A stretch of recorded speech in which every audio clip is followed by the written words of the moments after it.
Hello everyone and thank you for joining me. For today's scribble or sketch I will be using a Jinhao 35 fountain pen. This specific fountain pen comes in two versions and I believe it is a newer-ish version. One of the versions comes with a lamy style nib and the other one comes with a hooded style nib and a little bit of a color splash just above that nib. Since both of them were pretty much dirt cheap, I have decided to get both of them and maybe use them together in a drawing.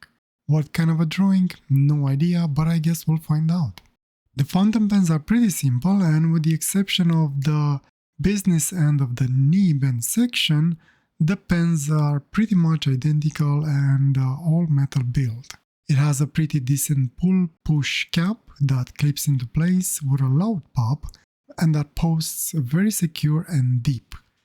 The cap also has a stiff but usable clip and both do come with a converter included. In my case, the converters were slightly different from pen to pen, but by the looks of it seems to hold just about the same amount of ink. One small change that I did on the version with the hooded nib, I have changed the nib to a mini-hooded style nib that is black anodized. It came with a normal extra fine silver nib, but decided to change it to maybe hopefully get a more different line out of it, in the hopes that maybe I will get some interesting drawing with it. I will be using two inks for today since I am planning to hopefully use both fountain pens. I will be using the Noodler's black and the Banmi permanent red. I don't know how these inks are going to combine or if they're gonna work well together, but I'm hoping they will play nice with each other. I have completely forgot I had the Noodler's black. I recently stumbled upon it while I was having a look through my small collection of inks and decided it's time for it to shine again. It's been on the shelf for way too long. No issues during the writing part of things and nibs were working as I was expecting them to. The mini for the nib is definitely a little bit wider, but it's just as thin on reverse as the lamy style nib is on reverse. So the pen seems to be working just fine without any issues. Now it's up to me to get something interesting out of them. Let's hope all will work out okay.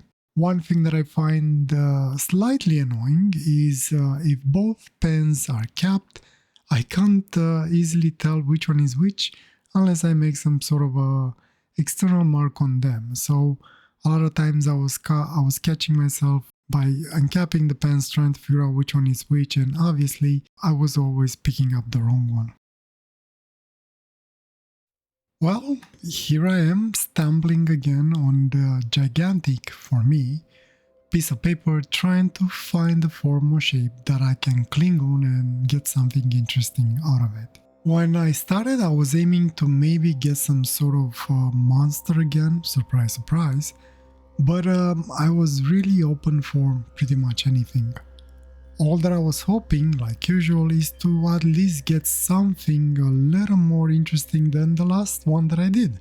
I really had no idea on what shape or size I wanted to go for, but again I was aiming, or kind of aiming, for some odd and weird monster, I guess. I mean, if you really want to, you can put a set of eyes on pretty much anything and call it a monster. So I guess one doesn't have to stress too much if really wants to get one. It's just a matter of getting it going, I guess. I decided to treat the startup of these drawings as giant thumbnails. Basically move the pencil on the page until I start seeing something, and once I do, then I can start using the fountain pens. Unfortunately, I did not apply that thinking before starting to draw this time. What you don't see is me getting mad at two other scribbles that just turned out quite bad and did something that I have not done in a while. Basically, I ripped the pieces apart. That's how frustrated I was with the drawings. So I kinda end up putting some music on my headphones, relaxed for a few minutes, and then finally just moved that pencil on the page mindless until I saw something and went for it. So finally, in the third attempt, I end up with something that I really enjoyed working on.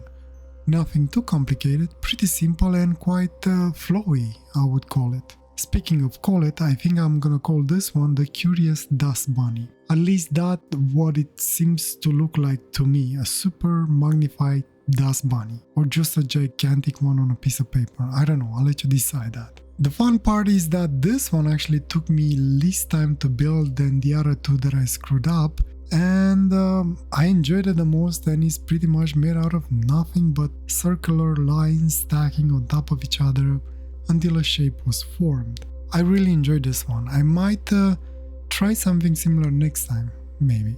Bear with me while I'm exploring this side of me that I never explored so far. I kinda enjoyed it, and I do enjoy the results out of this, out of these sketches. And I think I'm starting to like this large paper more. It feels like I have more freedom to do things. To my surprise, even the inks finally worked together on this piece. The other two attempts were way too odd, and the separation was too strong between the black and red, and I don't think it was working too well. One of the reasons why I pretty much got frustrated with it, or with them. And since they were destroyed and I cannot show the results, I guess you will just have to trust me. The flow on the nibs was actually quite good, with the exception when I was moving the nib very fast on the paper. Then it would start to skip a lot, but it was something that I actually wanted and used that to my advantage. At a normal pace, there was no issue with the ink flow. As I was drawing, I remembered that I forgot that the Noodler's black, at least this one that I have, is not stacking very well on top of it.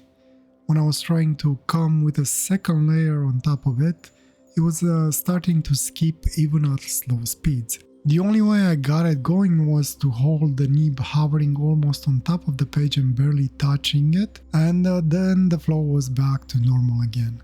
Really odd. Again, this only happened when I was trying to add an additional layer on top of basically the same ink, the Noodler's black. The red ink, on the other hand, had no issues in that regard. It was stacking on top of it without an issue. Another thing that I have found very interesting is that the red ink on top of the black ink was giving a very odd and foggy-like line. Almost like the red line was not fully solid, but more like a foggy red semi-transparent, letting the black line under show through. It's a very interesting effect, and I have to be honest, I kinda like it. Not sure if it will show very well in the video, but at the end, when I'm showing the final result, I try to capture it. Very visible at the bottom of this dust bunny, I guess, and around the corner of its eyes. I really like this combination. I might try it again, or at least I'm gonna try and combine it with different kind of blacks and see if I get the same smoky, transparent red thing that I got with this one.